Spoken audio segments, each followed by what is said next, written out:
সুন্দর, সেটা মুসলমানদের বিজয়, ইসলামের বিজয়, বাংলাদেশের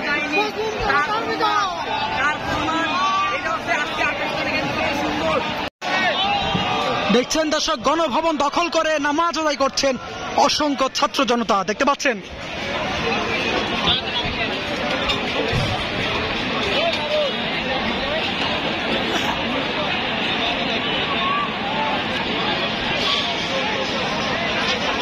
দেখছেন আজকে কিন্তু গণভবন দখল করে নিয়েছে ছাত্র জনতা এবং সেই প্রধানমন্ত্রী শেখ হাসিনা কিন্তু পদত্যাগ করেছেন এবং দেখতে পাচ্ছেন গণভবনের চিত্র, যে যেখানে যা পাচ্ছেন সবকিছু কিন্তু নিয়ে যাচ্ছে এই গণভবন থেকে। এবং দেখতে পাচ্ছেন এর মধ্যে যেখানে বিজয় উল্লাস হচ্ছে সেখানে নামাজ আদায় করে বিজয় উল্লাস করছেন অসংখ্য মানুষ।